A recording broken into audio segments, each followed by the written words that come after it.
Assalaamu calaykum. Xayawaanno kala gedisan ayaa mararka qaarkood waxa ay muujiyaan maskax cajiib ah, iyada oo daraasado fara badan laga sameeyey arrimo fara badan lagu ogaaday. Haddaba kuwan waa dhowr xayawaan iyo awoodo cajiib ah ay leeyihiin oo la soo ogaaday. Riyaha ayaa waxay ka mid yihiin xayawaanada daraasadaha laga sameeyey maskaxdooda. Waxaan xasuustaa riyo dhowr ah oo aan lahaan jirnay marka galabtii ay yimaadaan guriga, ayay ganjeelka ama albaabka geesahooda ku xoqi jireen si looga furo albaabka, oo waxaad u malaynaysaa in qof albaabka soo garaacay. Haddaba waxaa jirtay daraasad Australia lagu sameeyey si loo ogaado inay xallin karaan waxyaalo adag. Waxaa riyahan la soo hordhigay caag ay ku jirto cunto. Laakiin si ay u gaaraan cuntada halkaas ku jirta, waa in marka hore ridu ilkaheeda ku soo jiida xarig, markaas oo u soo baxayo bir ay tahay in ridu afkeeda kor ugu qaado. Markaas kadib ayaa cuntadii soo baxaysa oo ay ridu cuni kartaa. 9 ka mid ah 12 riyood ee daraasada lagu sameeyay waxa ay ku qaadatay wax ka yar 4 isku day inay cuntadii gaaraan. Riyahan 10 bilood kadib ayaa imtixaankaas oo kale la mariyay, markaas oo ay xasuusteen sida cuntada loo gaari lahaa, taasoo macnaheedu yahay inay xusuus dheer leeyihiin. Maroodiga ayaa isna daraasado la sameeyay xaqiijiyeen inay luqadaha kala sooci karaan, iyo haddii ay niman hadlayaan ama dumar iyo carruur. Qaaradda Afrika qabiilada qaybtooda ayaa maroodiga ugaarsada. Marka saynisyahanno ayaa koox maroodi ah waxa ay dhageysiiyeen codka rag ku hadlaya luqadda qabiil ugaarsada maroodiga. Markaas oo ay maroodiyadii bilaabeen inay meesha codka uu ka imaanayay ka cararaan oo ka fogaadaan.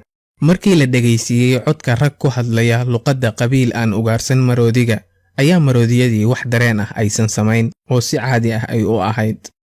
Haddaba mar kale ayaa waxaa maroodiyada la dhageysiiyey codka qabiilkii ugaarsan jiray, laakiin markaan waxaa isku dhex jiray codka haweenka, carruurta iyo raggaba. Laakiin maroodiyadii maysan biqin oo kama cararin meesha, taasoo macnaheedu yahay in marka codka haweenka iyo carruurta ay maqlaan ay ogaadeen inaan iyaga loo socon.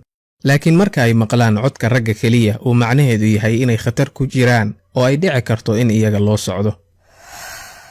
Tukaha ayaa isna waxa uu ka mid yahay xayawaanada lagu tiriyo inay maskax badan yihiin. Tukaha ayaa waxa uu xallin karaa waxyaalo aysan xallin karin carruurta 8 sano ka yar, iyadoo tijaabo arrintaas la sameeyey. Dhala afdhuuban oo biyo yar ku jiraan ayaa shay dusha laga saaray, iyadoo marka tukuhu afkiisa geliyo dhalada uusan soo qabsan karin waxa ku jira. Markaas ayaa tukuhu waxa uu soo qaadanayaa dhagxaan yar oo uu biyaha dhex gelinayaa si ay biyuhu kor ugu soo kacaan, markaa kadibna uu soo qabsan karo shaygii uu rabay ee biyaha dul heehaabayay. Halka markii arrintan oo kale la hordhigo carruurta 8 sano ka yar, dhalada afka dhuuban oo aysan gacantooda kula soo bixi karin waxa ku jira ay garan waayaan sida loo xalliyo, halka tukaha ay ku qaadato garashadeeda waqti aad u yar. Dolphinka ama humbabaradu waxa ay ka mid tahay xayawaanada lagu tiriyo maskax badnaanta. Saynisyahanada ayaa waxa imtixaan ka qaadeen xayawaanno badan, iyagoo soo hordhigay muraayad. Xayawaanada badankood waxa ay u maleeyaan in cidda ka muuqata muraayadda aysan iyaga ahayn, iyaga oo qaybtood isku daya inay la dagaalamaan waxa muraayadda ka muuqda. Laakiin markii humbarada laga qaaday imtixaanka, ayay iskaratay in cidda muraayadda ka muuqata ay iyada tahay. Saynisyahanada ayaa waxa ay rabeen inay hubsadaan arrintan.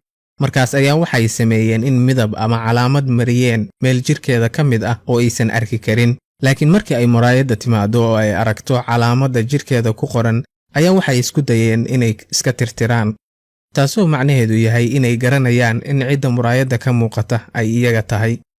Waxaa kaloo jirtay meel lagu xanaanayn jiray humbarooyinka ayaa waxa ay ku tababareen in qashinka ku dhaca buulka ay joogaan ay soo qaadaan oo u keenaan qofkii tababarayay, markaasna la siinayo kalluun ay cunaan.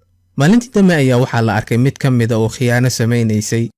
Waraaq ku dhacday meeshooda ayaa waxay gelisay dhagax hoostiis.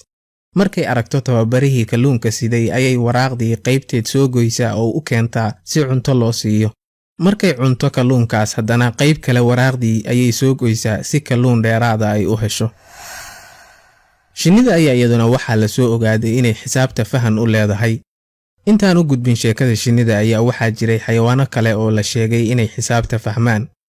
1891 ayaa macallin Jarman ahaa waxa uu goostay inuu faraskiisa baro sida wax loo xisaabiyo, isagoo isku dayay inuu baro isku darka iyo kala jarka.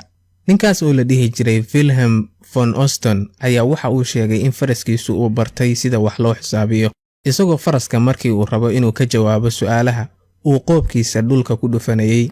tusaale ahaan markii la weydiiyo 8 laga jaray 4 jeer ayuu dhulka garaacaya. faraskaas ayaa caan ka noqday Yurub badankeed markaas oo hay'ad waxbarasho Jarmal ah baaritaan ku samaysay waxa ka run ah.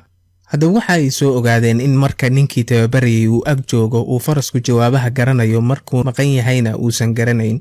arrintaas oo macnaheedu yahay in farasku uusan xisaabta fahmayn ee uu wajiga tababarihiisa ka akhrinayay markii uu garaaca dhulka joojinayo.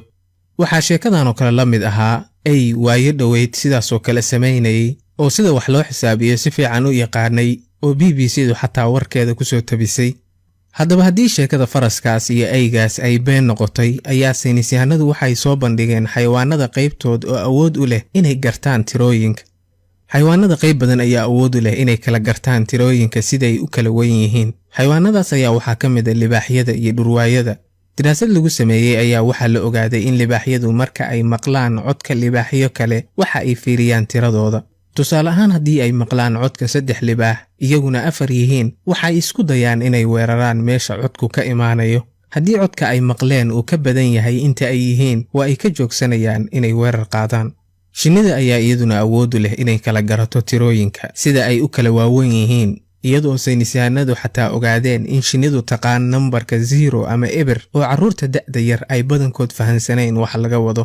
tusaale ahaan haddii carruurta qaybtood la weydiiyo xagee ayuu ku jiraa tirada tufaaxyada ugu yar, waxaa dhici karta inay doortaan kan ay ku jirto 1 tufaax. laakiin xisaab ahaan waxaa sax ah in la doorto kan aan waxba ku jirin maadaama ay ku jirto 0 ama eber tufaax ah, maadaama uu eberku ama 0du nambar tahay ka mid ah nambarada. haddaba shinni ayaa waxaa lagu tababaray markii ay doorato tirada yar in la siiyo macmacaan ay cunto. shinnidii ayaa markii imtixaankan laga qaado si sax ah u dooranaysay tirada yar. laakiin iyagoo aan marna lagu imtixaamin waraaq aan waxba ku qornayn iyo mid aan dhibco ku qornayn markii la soo hordhigay ayaa waxa ay isla markiiba aadeen tii aysan waxba ku qornayn. arrintaas oo saynisaanadu ku fasireen in shinnidu ay fahansan tahay in 0 ama eber ay tahay lambar ka yar lambarada kale oo sidaasi u aadeen midii aysan waxba ku qornayn. haddaba markii aad u fiirsatid abuurta Ilaahay ayaad arkaysaa arrimo badan oo cajiib ah. intaas nooga jooga barnaamijkii maanta intii aan mar dambe kulmi doono nabadgelyo. wassalaamu calaykum waraxmatullaah.